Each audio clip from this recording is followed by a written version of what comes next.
foundation of networking, the foundation of relationship, the wiring of our brains is trust. And having the networks before you need it is now people trust you. They know what you are capable of. They know the type of person you are. So they do want to lean in and help you.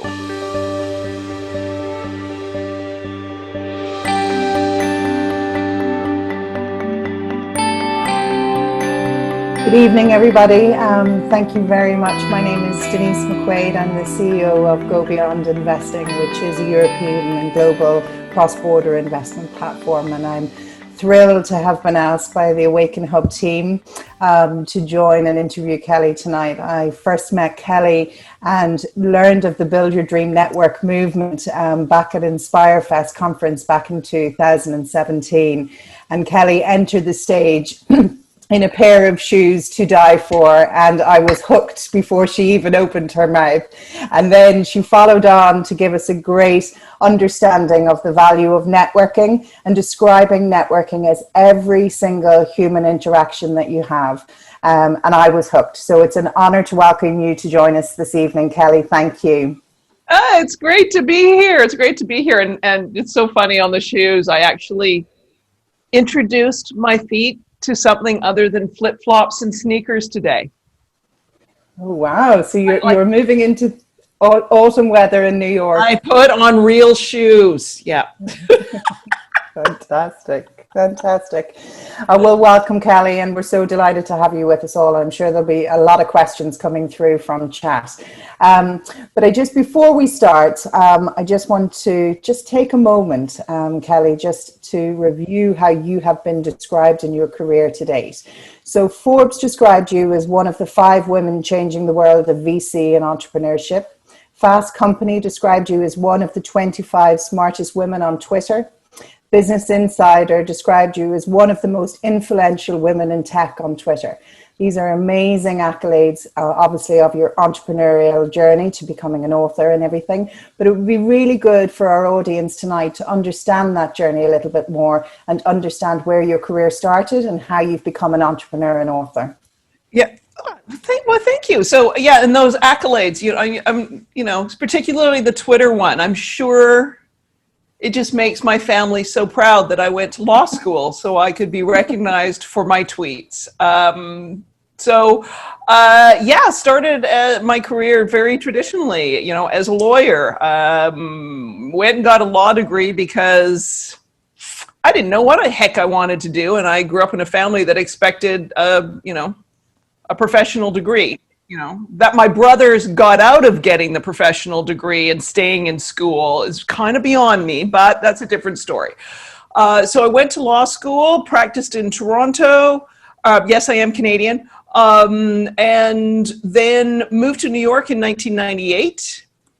Practiced for 4 years down here, and then was like, yeah, something's not right. And sort of first networking lesson. I mean, I had a very powerful, important network if I continued to do what I was doing, which was corporate law and a very narrow area of corporate law. But to change careers, I had no movement in terms of, other than talking to recruiters or firing up my resume, I was very restricted, and I determined that I wanted to it was still in the practice of law, I wanted to get into law firm management, and I quickly discovered that those roles were filled by word of mouth, and I didn't have the word of mouth network. So, and I detail this in my book, I then had to build the word of mouth network so that people would keep me top of mind for positions when they open. So I then moved into law firm management. I did that for 5.5 years. And really, Denise, life got kind of interesting when I became the first president of a global network for women. It was then called 85 Broads. And I became president simply because I was active in the network. And I became active in that network because at the time I was building the alumni program for a global law firm. And for anyone working in big companies, you've heard this before. When someone says to you, this is our most important task, this is the most, Kelly, our people And this project's our most important thing. By the way, you have no staff and no budget, but get it done, right? So there I was to build an alumni program with no staff and no budget. So I had to go and look at examples where people had built community on the basis of the desire of the community members to get invigorated and behind it. And so I was like really interested in discovering the DNA of this networking group, 85 Broads. And I used every single tool, went to events, rolled up my sleeves, like I was part of all of it. And Janet Henson, the founder, noticed and said, hey, who are you? What do you do? And would you come and work with me? And it was just, you know, it was like, why not take a flyer? And it was crazy because it was a time of, right after Lehman Brothers had collapsed. So there's a global recession. I jump into this entrepreneurial role where I was getting equity, no paycheck. I mentioned I'm Canadian. I like healthcare. There was no healthcare, no paycheck, but I was like, you know, why not try this? And, you know, someone reminded me, what was the worst that can happen? People knew my skill set in the management role. I had a strong network there. I kept my other networks from my lawyer days. And someone said to me, what's the worst that can happen when you take this flyer? You come back and do your old job. So I took a leap. And that was an important one because it just completely expanded my network in new ways. So, you know, kind of the lessons along the line of like, build your network before you need it. Don't discard networks. You might interact with them differently over time, but don't discard them. And, you know, some of your best networking is visibility, you know, not the coffee date, excuse my language, bullshit, but are you visible? You know, like, are you participating? Are you engaging? Are you using the hashtag and tweeting? You might think it's, what is this frivolous thing? That's networking. And doing those things and letting people know what you're interested in can open doors and opportunities. So I'll stop there. Fantastic. It's amazing that you've been on, you talk about the community and the community piece. Obviously the team at Awaken Hub have started, you know, in their early stages in the last number of months in building a phenomenal community of female founders based in Ireland and around the world. And it's a movement and it's happening and it's fantastic and it's such an important thing. One of the things, Kelly, that was fascinating to me when I first heard you speak was that you described yourself as a reluctant networker. And for somebody who has, as you've described, gone through your career to date and understanding the importance of networking and maintaining your legal network as you moved into your entrepreneurial journey, to describe yourself as a reluctant networker, having written your book and everything, slightly threw me when I heard you first speak. Can you tell me a little bit more about that? Because I'm sure there's lots of reluctant networkers in our audience here tonight. Well, you hit it on the head, Denise, when you originally said like how I think about networking. So if we continue to define networking in an outdated paradigm of walking into a room of strangers, hoping someone you've never met before is going to hold the key and unlock the door to your possibility and your potential. And if we keep it in that paradigm of, oh my God, this is, you know, like I've got to make conversation with someone I don't know and I have to convince them to help me. If we keep networking stuck there, that's where I'm a reluctant networker, because that to me, you can do ways to ease it. And I've got suggestions and we can talk about that, but that's awkward. So when someone says go out and network and you automatically, your mind jumps to room full of strangers. I don't know why I'm here. Someone's told me to network. I'm reluctant on that. Like still to this day, I'm reluctant on that. I need to understand why I'm doing it. But if we change what networking is, if we think of it as relationship building, as you think about it, of building this net, right? This net that you're going to have to support and surround and grow your career and your professional ambitions and, you know, your heart, your soul, your, you know, fuel for your mind. Like if you think about it that way, And if you think about, all right, how do I build relationships? That's with like every little touch point. You know, back in the day when we went into offices, how you greeted people. Did you remember birthdays? You know, like, were you the one who like picked up a piece of paper someone dropped and handed it to them? All of those little touch points start to convey to other people who you are and whether or not they want to help you. And that's what we need our networks for. But if we you know, that other mode of like, oh, I got to go network because I need something.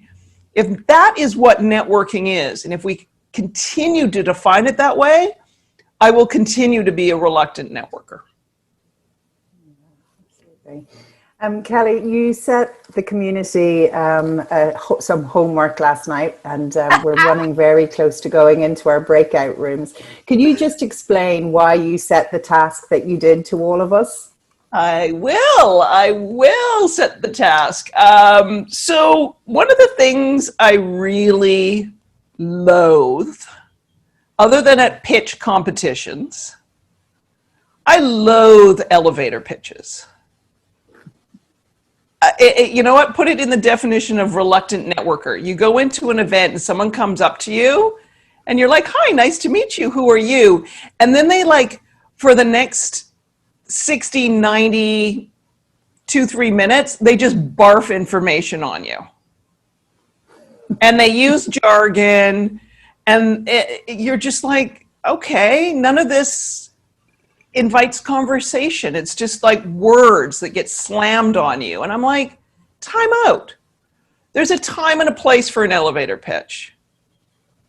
And there's a timing on how to deliver what it is that you do. So the six words, yes. How do you invite conversation? How can you say something so someone else says, tell me more? So part of this originated, because there is the whole thing with the 6-word bio, the 6-word pitch. Spike Lee was infamous for this. Someone was emailing him with all this detail of, hey, we got a movie you got to do, Spike. You got a movie you got to do. And he said, convince me in 6 words. Black man infiltrates Ku Klux Klan. Boom, he was in. Right? So those 6 words, you can just see someone like Spike Lee going, what the what? Tell me more. Right? So there was an attorney, a woman, and she was, you know, I was like, hey, what's your introduction? Because she was getting some networking coaching. And she's like, oh, I'm a partner at a big law firm, blah, blah. And I'm like, oh my God, if we met at an event, I'd be running to the bar. Hey, nice meeting you. Oh, drink's empty. You know, like it was so boring. I'm like, do better, do better, do better. So finally she came back to me and she's like, I said, what do you do? Hey, nice to meet you. What do you do? She said, I open new markets in the pharmaceutical industry. I'm like, how the heck do you do that? She says, and I'm an IP, you know, I'm an IP attorney, partner at blah, blah, blah law firm. And what I do is I attack weak patents so that generic drugs can get on the market faster.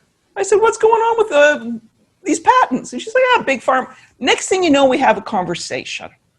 So that's why the 6-word bio. So even if you're coming up and crafting a 90-second, 60-second, 3-minute pitch, start with something short and insert a pause to give the other person a chance, like a little breath, to insert themselves and say, tell me more.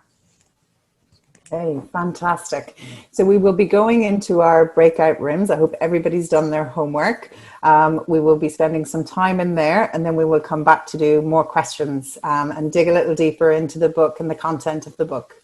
So you know what we'll do? Enjoy, everybody. Yeah, when you go into your groups, everybody, like everyone go around the table and give your 6 words. And then go around and say, like, hey, who, like, what didn't you understand, whatever, so that everyone can give their 6 words and no one person is dominating the conversation.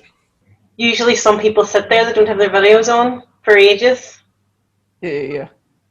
I don't want to, I've got the little note here, but I don't want to intimidate anybody by being in their room.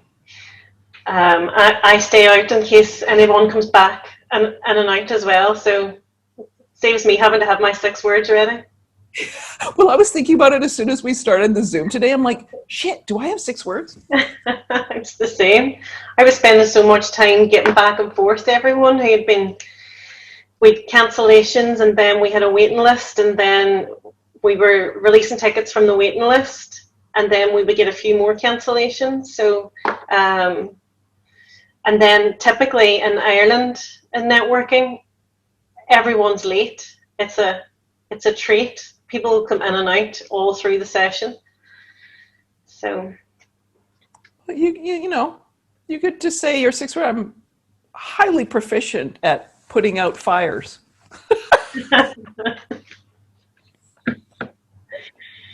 So what other than what else is it that you kind of focus on? Do you support small businesses in developing their networks, or is it? Oh, I would say, yeah. The one thing I have is a very broad audience for my book, and sort of the messaging. So everything from students to small biz to career changers. So I do a lot with New Zealand Trade and Enterprise, with their companies, their North American team with New Zealand companies that are coming into the US market. Done a lot with the Canadian consulate and Canadian companies as well. Yeah, just sort of for one time in my life, all I do is talk about networking. And you enjoy it, obviously. We did a poll, before when people were registering for the event, and I had asked them, do you enjoy networking? Just like a yes or no. Out of the 87 registrants, all but 5 enjoyed it, and 5 of them said no. I think people are really interested in how to do it better. Yeah. Well, and it's also too, it's like, as I like to say, distinguishing between people who are successful at socializing and people who can build strong networks, or people who have and connect and network successfully. And those are 2 different things. No, did this exercise with a group of women in technology at Grace Hopper last year. And one of them is her signature line. It's like, and I can remember the woman, how she came up to me, like everything about her because of her 6 words. She's like, artist who paints with technology. I'm like, what? Yeah, visual designer at Apple. I know. I suppose it's kind of around your confidence as well, whether you want to sell yourself. Because usually, if you're like, I would be quite an introvert, so I'd be quite shy. So I'm good in small settings of people that you. Wrong definition of networking. Yeah. Wrong definition of networking, right? Yeah. It might be the in-person that you're most comfortable with, right? But also to that self-awareness of where you can be at your highest and best. That's a sign of a strong networker to me. So I prefer being one-to-one, and just having that kind of social conversation where you can kind of tease things out a bit, but it's not really, like old networking events where people kind of go with their card and go, this is my card, and that's my reluctant networker. I hate that shit. Hate it. Hate it. The one and done events. Yeah, I don't enjoy that. Although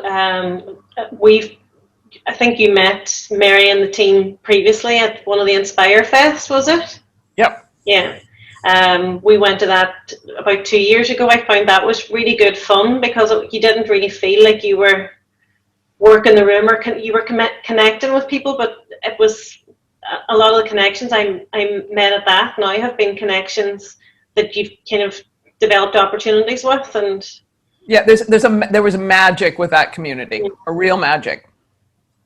Which is what we're hoping to capture here and spread out. Mm-hmm. Well, the other thing is too, and this is what I realized in writing my book. We think of I think Denise and I are going to talk about this. There's introverts. We think introverts and extroverts, and we think those 2 polar extremes. There's actually a third category.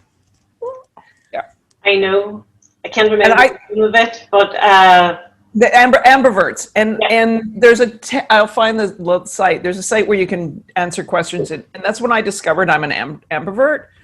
So for me, I can display as an extrovert based on the community and the people I'm around.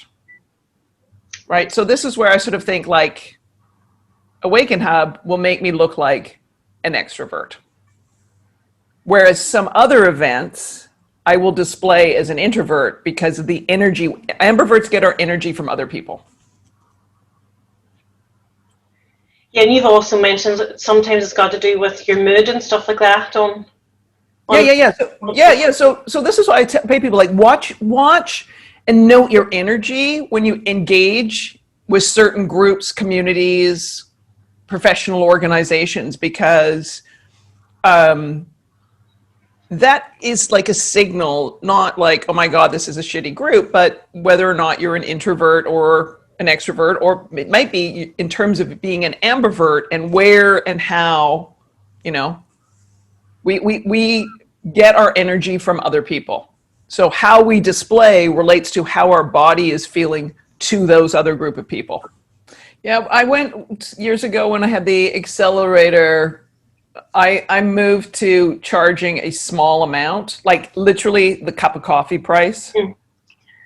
We've talked about that because I think it's good. It gets buy-in. If they have to put their hand in their pocket, they're more likely to run.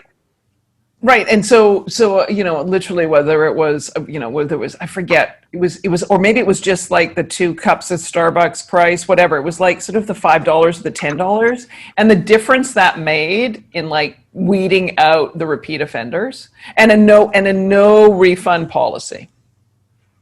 Well, what we were thinking, that even, because we do rely a lot on people's goodwill, that we would, put it into a charitable fund or something. So. Oh yeah, that's what I was just thinking.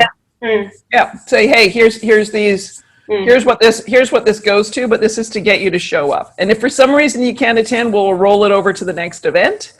But yeah. That's true. So what made you move from Canada to New York? My now ex-husband. I'd like to say it was something more magnificent and career-worthy, but no. Do you love the hustle and bustle of New York City? Yeah, I mean, there's times when it drives you crazy, but yeah, New York is, I mean, my family's in Victoria, British Columbia, and it's like, yeah, no, I can't imagine going back there. But yeah, New York is my spiritual home. I don't know if it'll be my forever living residence, but it is my spiritual home. So if you had the choice to move anywhere in the world, where would it be? Somewhere, right now, New Zealand. Well, that's true with it. It was funny. When I was talking to a bunch of Kiwis recently, I said they were all they're like Canadians and like the Irish. Like there's sort of this downplaying. Oh well, I'm like they sort of this sort of humbleness or the tall poppies. And who knows? They just sort of this way. I'm like, yo. Right now, New Zealanders, I said, get your brag on. There was someone posted a tweet, and it was their comment to a tweet. And the original tweet was like, "What's the sexiest, like, biggest turn-on line someone could say to you right now?" And someone retweeted it with New Zealand citizenship.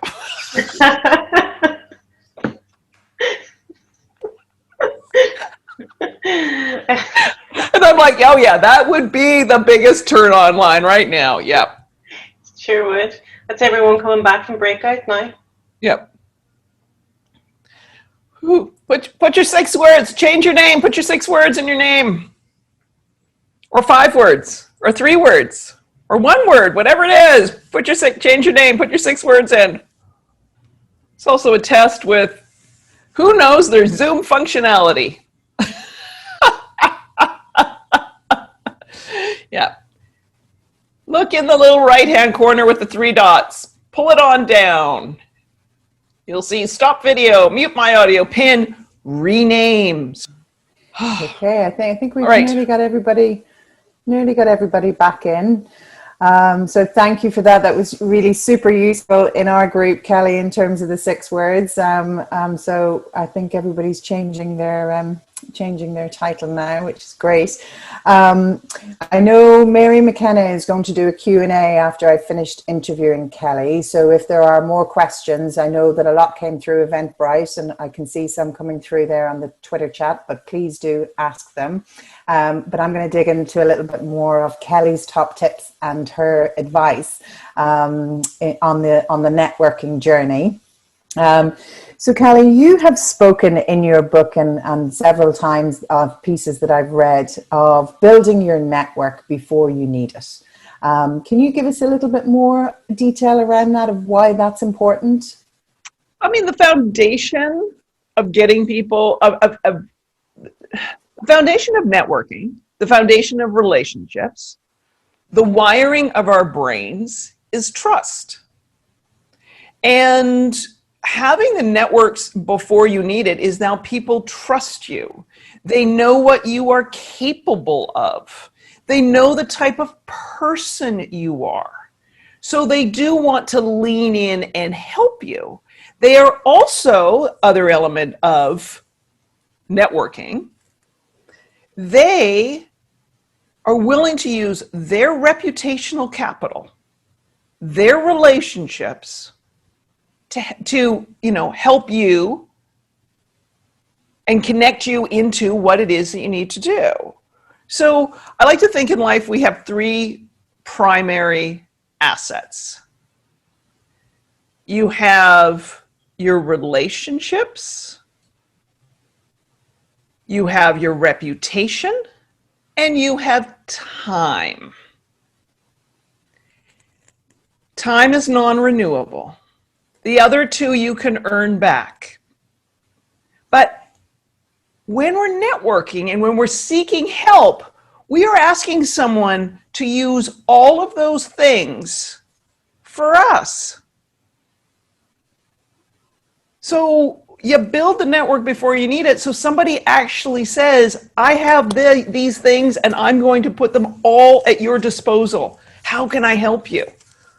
If you're the type who doesn't, I'm saying, and building those network, I'm going to get back to if you're the type who only shows up when you have a problem, then that's a problem.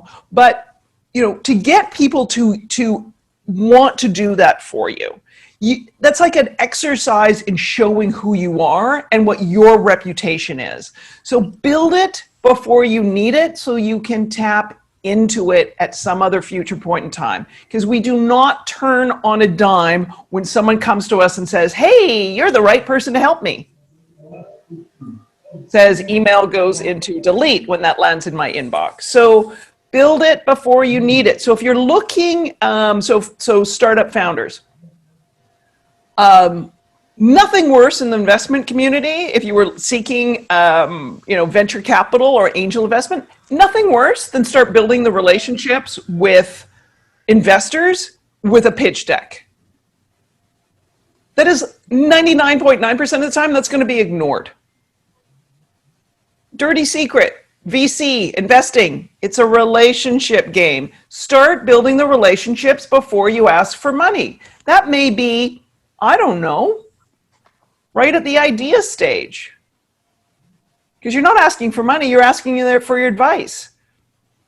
And then they see who you are and how you're executing the idea and what you're bringing to the fore. And then they say to themselves, I don't really care about this idea, but I like the way this person operates. Because that's what it's all about. Or if you're thinking about, in a couple years, I want to change jobs. All right, what's the community? What are the relationships? What are, what do I, if I'm completely changing fields? I mean, the one thing about talking on this subject of networking is I have to eat my own dog food on a daily basis. So I'm not telling you to do something that I don't do or haven't had to do. So when I made that career change and decided I wanted to get in law firm management, and I said earlier, I found out these were word of mouth jobs, it took 18 months.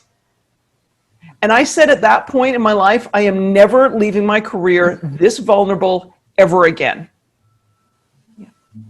Because it was absolute clarity in a short order of what I wanted to do. I did some informational interviews. I talked to some people.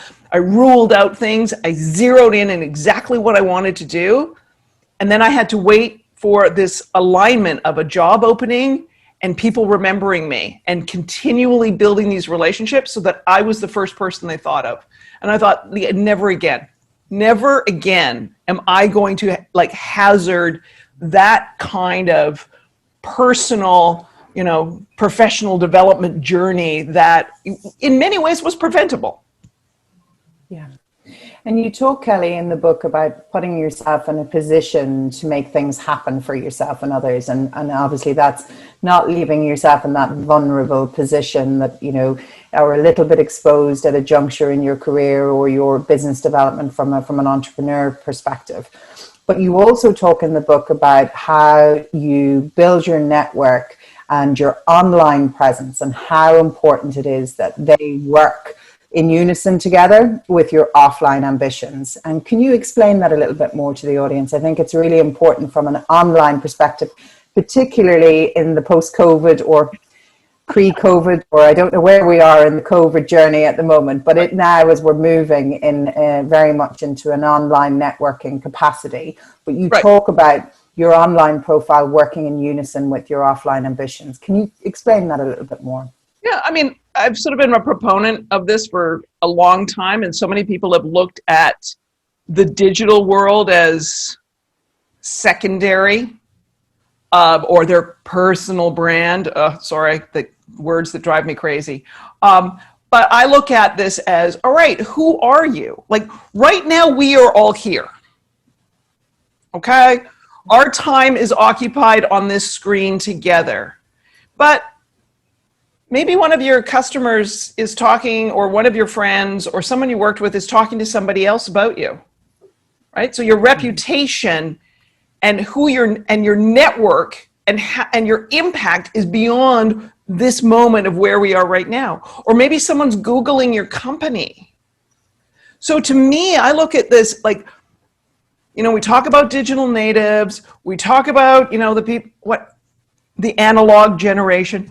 All of this stuff to me needs to work in unison. Mm-hmm. There's not a behavior pattern that you have online and then a different behavior pattern that you have when you're in person. This is all, to me, an opportunity to build relationships. So be the most human online. Be the person so that when I look at your LinkedIn profile or your website or your Twitter stream, when we meet in person, it's not like, who's that, right? Like it should be seamless. It shouldn't be like stepping over a threshold of a door and like slamming into something else. It's like the same person. The only comment I've ever had that struck me as, well, it is funny, that was like, me not being who I am in person as opposed to who I am online, was someone who said, you're much taller than your avatar. Okay, well, thanks. I'm glad I'm not this big. So be who you are. Think about online the way you think about in person. And what I mean by that is, we are all, we don't change who we are. We change our communication style depending on the situation. So how you talk to your friends and family versus how you talk to a conference or in a professional work environment versus how you would chat if you were hanging out with really close friends in a pub. So one of those is sort of Facebook, another is LinkedIn, and the other is Twitter. LinkedIn is the office, it's the professional conference. It's, you hold yourself out that way. Facebook is probably more friends and family. And Twitter is the world's greatest cocktail party. So how do you show up on those platforms and listen and talk? And Twitter, as I said, how are you the good guest that other people want to invite into conversations?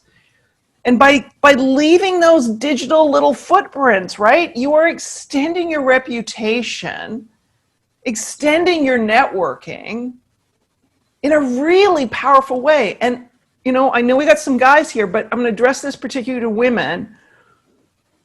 The chance for all of us to be invited into conversations. And this is me being still a bit optimistic on the internet and social networks. We can get into conversations and meet people based on who and what we know. Not, I would say, doors that were closed to us before. The prime example of this is Sinead Burke. And she talked about this at InspireFest. Because of blogging, she could share her expertise. If we didn't have the internet, her love of fashion, like, why would we listen? I'm going to put it in these terms. Why would we listen to her? You know, a little person, you know, from a town in Ireland. What the hell do you know about fashion? Seems that she knows a hell of a lot. But because of the power of her voice in the internet, doors opened and conversations started. So, but all of us have that power. So treat this as an opportunity.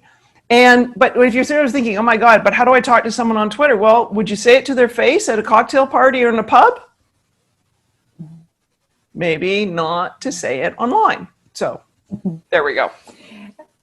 And just in that, Kelly, and obviously Sinead is an incredible role model and loved not only in Ireland but across the world. And I have to say I got quite emotional when she stepped out for the Met Gala ball, in seeing her journey from where she started, and obviously, as you say, building her presence online and fulfilling a lot of dreams and fulfilling those offline ambitions that she had and pulling it all together in a digital world to walk down that runway with something spectacular. Well, and remember, I was going to say, and remember, it took a lot of years for her to become an overnight success. Like, go and look at the original date of her first blog. And how, you know, because people, that's the other thing, this takes time. So invest the time. You're investing in your own career. Investing in relationships is investing in yourself. Like, do it. Yeah, and one of the great lines of your book, Kelly, that I have to say is that really resonated with me is that you control the effort, but not the outcome. Can you explain that a little bit more?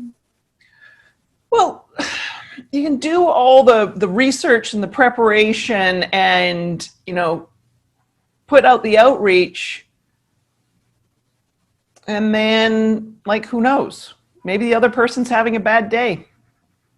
Maybe their cat died. Like, you know what? Like, maybe the person, you're everything they need and a bag of chips or a bag of crisps, but they're just jerks, right? So this is where I'm like, you know what? Be the person you would want to network with. Always be that person. And if the other person doesn't respond in the same way, A, they may be a jerk, or B, they may use technology. Like, for example, people say to me, oh, I reached out to this person on LinkedIn, they didn't get back. And I'm like, well, you might get back to people on LinkedIn. Other people may not do that. So realize that people have got a whole lot of crap going on in their lives. And I would have said this pre-COVID. Realize that they may be busy and distracted. They may be having a bad day, or they may use technology in a different way. So, you know, be observant, watch what they're doing, but always be the person like you would want to respond to you. Yes. Yeah. I mean, I've talked a lot over time, and I have ranted online about this in terms of blank LinkedIn requests and not following up when people make an introduction for you and not closing the loop. I mean, there's, you know, it's minding. It's one thing to build, but you also need to mind your network. And, you know, as you said, it's reputational capital that, you know, earlier on in the conversation, that you have to be mindful of the person that's introducing you and being introduced to you and where they've come from and how important and how long and hard people have invested in their network to be able to do that. So yeah, no, it's a journey. Obviously, Kelly, we have only a couple of minutes before we go back into the breakout room, and obviously we have a lot of female founders on the call tonight. I know not everybody from the Awaken Hub community is running their own business, but it is part of the ecosystem, is supporting female founders. What would be the number one tip when networking and fundraising that you could give our community? When I say, I'll go back to what I said before, build your network before you need it. And on the fundraising, the biggest mistake people make is not connecting with other founders. Most investors I know in the United States and Canada as well, okay, maybe globally, but I'll focus on the US ones. They get their recommendations on investing from their network. And in the hierarchy in their network of who they trust to say, hey, here's something you should look at, are founders. Not other investors, founders.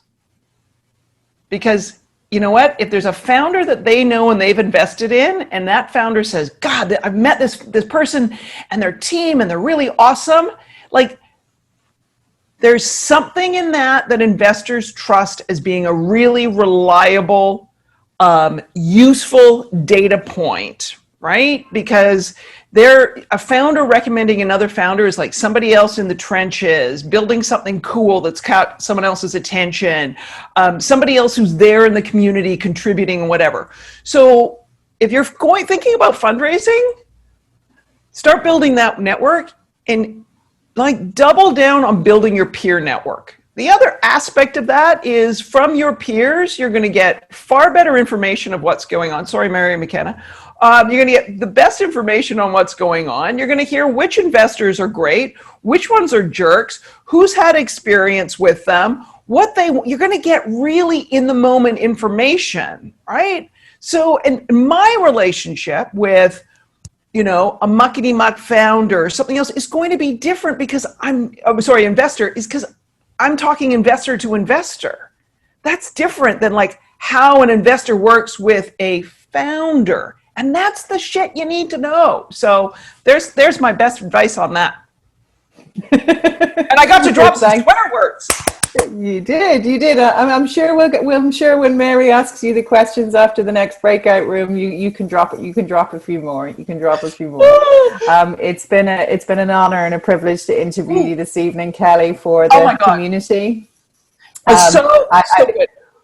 We're far from over, but we are going to go into another breakout room, and I know Mary has lots of questions from the community to pose to you later this evening. But and hopefully we'll meet again in Dublin in 2021. I think Future Human will be calling us in person so that we can all get together again. But thank you for the opportunity to the Awaken Her crew tonight, and I look forward to the next breakout room. So good, Denise. It's like always so fun to talk with you, and hopefully before 2021. Oh my God. Anyway, all right, the next breakout room. Here's the exercise, everybody. One thing you need right now, be hyper specific, and you cannot ask for money. You can't say I need money. No, I want something specific. Because listen, all of us need more money. If Warren Buffett was attending today and you said, hey, what do you need? He could probably say he needs more money. We can all use more money. You cannot ask for money, but what's one thing that would help you right now? And be as specific as possible, because that's easier for your network to help you. Like, I'm trying to sell into, I need to hire a trainee, I need an intern who does X. I would love someone to teach me how to do Y. Something hyper specific, not dealing with money. And then everybody, see if you can come out and help people in your group. So Elena kind of lost her nut, and she started creating, she used to have a blog that was focusing on representation of women. So her blogging, so the articles, she's always highlighting, promoting other people's work. So representation is her kind of guiding light with her networking and her conversations. So she started creating GIFs of women, of film directors. So if you search film director or cinematographer in Giphy, Slack, the GIF on Twitter, you will see a predominance of her gifts, because she is, her gifts have had like over 1 billion views at now. So she's like in different professions, she's like busting down the barriers of what it means and looks like these things. So when you think about the way I talk about networking, that might kind of blur into personal brand or marketing, but isn't that what we're doing? You want to do work with people who, you know and trust. That doesn't come from a single email or a slick marketing campaign, which is more kind of, whatever. That like you do things with people you trust, who live up to their word, who are consistent, who show up regularly. So, think about that. But yes, there is a Mary Carty GIF, and I have now tweeted it, so all to find. So anytime you want to do a picture of a strategist, I have to remember where it was, because I was like, what was it? Oh, it was like strategist. That's it. Yeah. Anyway. So over to Mary McKenna. Is she there? She There is. Yeah. Hi, well, thanks everybody for joining us this evening. Quick shout out for Susan Kelly, whose birthday it is today. And she's just briefly joined us before she goes off to drink champagne. So happy birthday, Susan. So I hope everyone's having Virgos unite. I hope everyone's having an interesting evening, and it falls to me. I am the person that gets to. I have read all of the questions that you submitted through Eventbrite, and many of them, I have to say, are covered in. If you don't already know this, Kelly writes a blog. She has a podcast that you can sign up for. She runs a networking community, and she has written a book called Build Your Dream Network, which if you haven't read it already, I would recommend that you buy it and read it. And many of the questions that a lot of people asked will be covered by those resources there. So Kelly, I think we have about 8 minutes. So you and me are just going to go through this at pace, if that's okay. Let's go. Yes. So my first question is, a lot of people have asked specifically about how people who are introverts and people that even have like social anxiety, how on earth they are supposed to indulge in networking. So do you have any specific bits of advice for those people, please? First, ditch the old definition of networking. Seriously. If you do not confuse people who like to socialize, people with the gift of the gab, and God knows, we're all known for that. Do not confuse that with being a good network builder. So dump the old paradigm of what you think networking is. Think about the things that I want to say give you energy. Think about how you can leverage every single tool in your networking arsenal. So that's from your email signature line, your LinkedIn profile, a blog, like every single human interaction and touch point. Then, as Mary already pointed out, pick up my book. And there is, I probably have to find an old copy. There's a case study in there. Oh, let me see. Nasty old cover. Penguin stolen it off you, Kelly. I know, Alan, stay back there. So there's a case study in here. First of all, my book is filled with a bunch of introverts because I didn't know they were introverts, and I just thought they were really good networkers and network builders. And I interviewed them, and I didn't ask them if they were introverts, and it found out they were introverts. But there is one in particular. It is the case study at page 75. Guy by the name of Joe Styler at GoDaddy. To say he is profoundly introverted and has social anxiety would be an understatement. What Joe is a powerful listener. He's an incredible mentor. He's a ferocious manager of people. He controls what he can control, and he is focused on his own career development. So that social anxiety, he manages it by understanding why he is undertaking a networking activity. So I'll just, on this point, Mary, I just want to share this. So Joe knew to advance his career, there was a big industry organization that he needed to gain a profile in, and he knew he needed to attend their annual conference, which was in Vegas, which is hell for any of us, but particularly for introverts.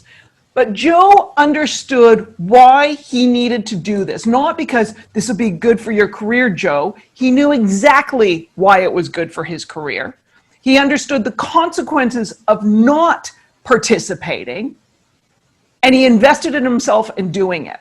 So for introverts, like I said, ditch the old definition that the only networking is walking into rooms of strangers and making small talk, and then understand every networking activity you undertake. There's another example in here, Manisha Thakor, in terms of building her business, how she's like, I know I need to build a client base. Great, everyone else in the industry does it with steak dinners and, you know, sporting events. Where is a networking environment and a network building context that works for me? So newsletters, media, a book club. And that's how she built her practice. So there's my advice on that. Okay. Well, I'm looking at a screen full of people here that I know for a fact that quite a lot of them actually like Vegas. So, you know, hey ho. So my next question is, do you have to like people to be a good networker? I think you need to respect them. Okay. I think you need to be empathetic. I think we as, and I say this because I had a student emailing me, I think a lot of times, particularly women, we can think, oh, well, I don't like them. I'm like, but do you respect them? Do you think someone's good at their job? Like, I had someone once with an angel investment group, Mary, she was like, oh, I don't know if I want to join because I'm worried that my cohort won't be pals like yours was. And I'm like, whoa, time out. We work. Do you think you have to like people generally to be a good networker, Kelly? Well, otherwise you're not going to be empathetic and considerate. And you're not going to respect people if you don't like them. Yeah. So, this is an interesting question. Is there anything in terms of activities or behaviors in networking that you think people should stop doing? Asking people out for coffee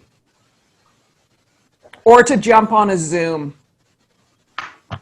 You know, ask someone for what you need. That's why I was like the exercise in that last breakout to say specifically what you needed and what you were looking for. Because when you think about what you specifically need, you start thinking about who could give me that answer. Now, what's going on in their life, right? Like in terms of the timing of the ask or whatever else. But, you know, to sort of think, hey, can I pick your brain over coffee? Like, no. Ask someone for what you need. This may be, Mary, that my answer on this one maybe come from being in New York. We're just like, tell me what you need. Tell me what you need. The New York minutes. Yes, I know all about that one. And then allow the other person to decide how they're going to give you the answer. Hey, it's in my blog. Let's jump on a Zoom. You'll find your answer here. Or, oh shit, it's not a quick answer. Like, hey, let's meet and let me tell you. But this, hey, can we meet for coffee? I'd like to talk to you about, no. And that, it's just, ugh. I'm looking at the time and we don't have very long, so I'm going to maybe just choose one more. This is one that a few people have asked about. How do you approach somebody when you don't have a specific ask right now, but you know that you want to add them to your network? This is like kind of where the internet comes in handy, like the good stalking on the internet. You know, where kind of keeping someone in your periphery, and then this is not reaching out to them and trying to connect on, like, say, on something like LinkedIn, but follow them on LinkedIn, follow them on Twitter, add comments if they're, you know, like, just kind of create your visibility in their orbit. I mean, that's the way I think of it in terms of, you know, and also too, you might think today you want to, you know them. Watching and observing may reveal otherwise, or watching and observing and you being helpful and of service to them may have them to say, wow, thanks for being so helpful. You know, how can I help you? Or tell me more about you. That's how I met Lucy Marcus. We used to chat a lot on corporate governance stuff on Twitter. And then she reached out and said, wow, we should know each other. And we got on Zoom and it was like two lost sorority sisters. So I am looking at the clock, and I do know that Mary-Ann Pearce is going to be tapping her foot there and tapping her watch and saying these guys have gone over time and blah, blah, blah. But I have to ask you this last one. I think it might have come from you, Bridie, actually. But so there's lots of people out there who are female powerhouses and kind of do the same sort of thing that you do, Kelly, but none of them are as successful at it as you are. So what do you think your USP is? Why are you so brilliant? I've made so many mistakes. It's like nothing like having the career you want, at this point in life. I don't know. I sort of always think of Forbes magazine listed, you listed also, or Denise listed all sorts of accolades before, but Forbes listed me as an up and comer.